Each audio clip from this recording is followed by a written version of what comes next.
வணக்கம். எல்லாரும் எப்படி இருக்கீங்க? இன்றைக்கி வந்து பார்த்தீங்க அப்படின்னா, கோயம்புத்தூர் ஸ்பெஷல் அரிசி பருப்பு சாதம் தான் ட்ரை பண்ணலாம் அப்படின்னு சொல்லிட்டு ட்ரை பண்ணிகிட்ருக்கேன். இதை வந்து எங்கள் திருப்பூர் சித்தி வந்து எனக்கு ஒரு 4 நாளைக்கு முன்னாடி வந்து செஞ்சு கொடுத்துருந்தாங்க. செம்ம டேஸ்ட்டாக இருந்தது. சரி நம்ம இன்றைக்கி செய்வோம் அப்படின்னு சொல்லி ட்ரை பண்ணிகிட்ருக்கேன். அதுக்கு வந்து பார்த்திங்கன்னா 1 டம்ளர் அரிசியும் 1/4 டம்ளர் பருப்பும் ஒரு 5 நிமிஷத்துக்கு முன்னாடி தண்ணியில் வாஷ் பண்ணி போட்டேன். இந்த சைடு பார்த்திங்க அப்படின்னா அடுப்பில் குக்கரை வச்சுட்டு கொஞ்சம் இந்த எண்ணெய் ஊற்றி வெந்தயம், கடுகு, வரமிளகாய், கடலைப்பருப்பு போட்டு நல்லா பொரிஞ்சதுக்கப்புறம் வந்து பார்த்திங்கன்னா ஜீரகம் கொஞ்சம் சேர்த்துக்கலாம். இதில் வந்து ஜீரகம் வந்து டேஸ்ட் வந்து நல்லா தூக்கி கொடுக்கும். அதனால் ஜீரகம் கொஞ்சம் தாராளமாகவே சேர்த்துக்கலாம். வரமிளகாய் வந்து நீங்கள் காரத்துக்கு தகுந்த மாதிரி போட்டுக்கோங்க. நான் வந்து குழந்தைங்க சாப்பிட்றதுக்குனால ஒரு 2-3 மிளகாய் தான் போட்டிருக்கேன். அதுக்கப்புறம் வெங்காயம், சின்ன வெங்காயம் இருக்கு இல்லையா, அதை வந்து நீல வாக்கில் கட் பண்ணி வச்சு அதையும் நல்லா வதக்கிக்கங்க. சின்ன வெங்காயம் இல்லைன்னா பெரிய வெங்காயம் கூட சேர்த்துக்கோங்க.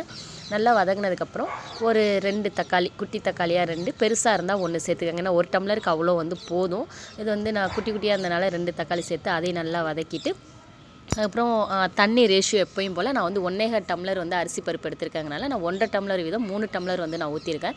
கொஞ்சம் மஞ்சத்தூள், இருந்த சாம்பார் பொடி என்கிட்ட அவ்வளோதான், சாம்பார் பொடி போட்டேன். வேறு எதுவும் சேர்க்க தேவையில்ல. மஞ்சத்தூள், சாம்பார் பொடி, உப்பு சேர்த்தா போதும். நல்லா கொதிச்சதுக்கப்புறம் அரிசியும் பருப்பையும் எடுத்து போட்டு ஒரு 2 விசில் விட்டு திறந்து பார்த்தா செம்மையாக இருந்துச்சு. ஆனால் கொஞ்சம் லைட்டாக குழஞ்ச மாதிரி ஆயிடுச்சு. ஆனால் இந்த சாதம் வந்து உதிரியாக தான் இருக்கணும், குலையக்கூடாது. நீங்கள் தண்ணியை மட்டும் பார்த்து வச்சுக்கோங்க. சைடிஷ் வந்து பார்த்திங்கன்னா சேனக்கிழங்கு வறுவல். தேங்க்யூ.